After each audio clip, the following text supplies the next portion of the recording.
खेड़ा वाली मैया की जय।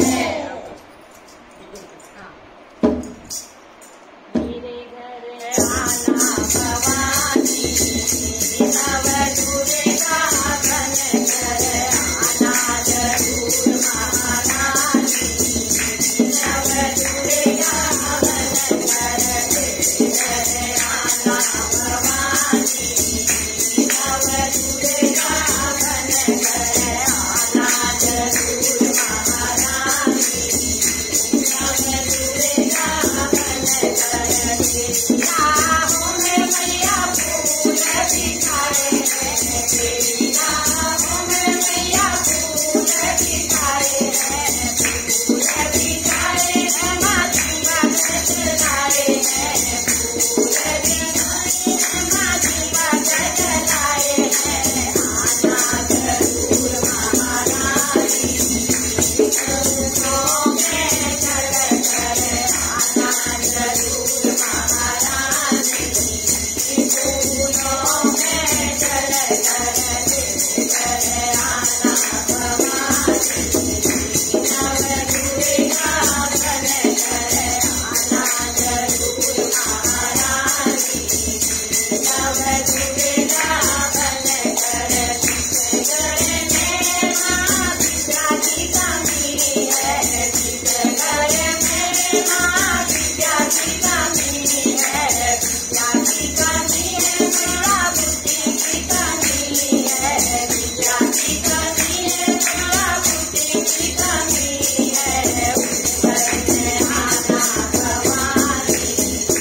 सरस्वती माँ बन कर घर में आना भवानी, सरस्वती माँ बन कर आना जरूर महारानी, नव दुर्गा बन कर घर आना भवानी, नव दुर्गा बन कर घर में माँ की कमी है, घर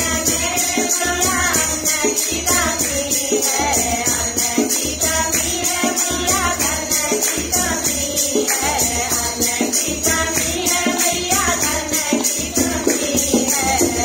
घर में आना भवानी,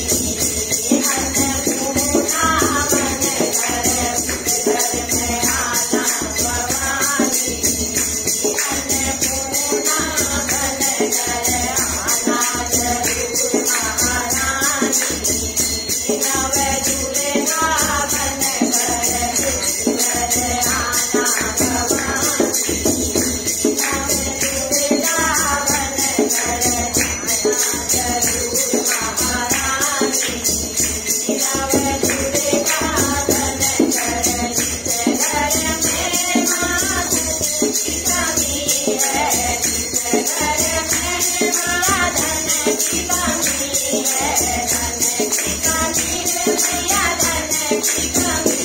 है, धन की कमी है मैया माया की कमी है, घर में आना भवानी, लक्ष्मी माँ बन कर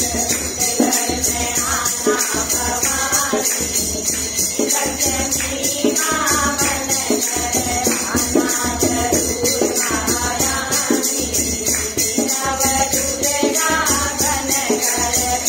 घर आना भवानी, नव दुर्गा बन कर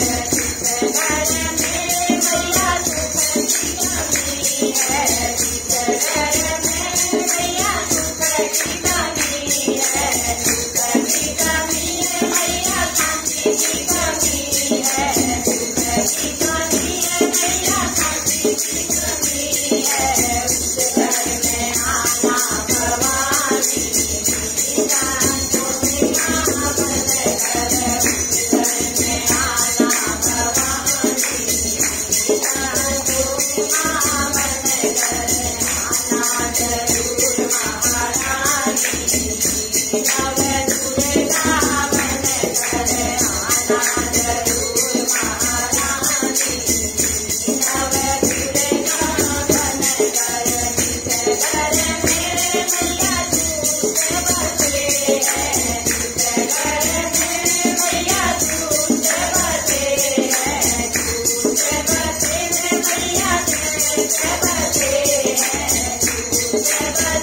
मैया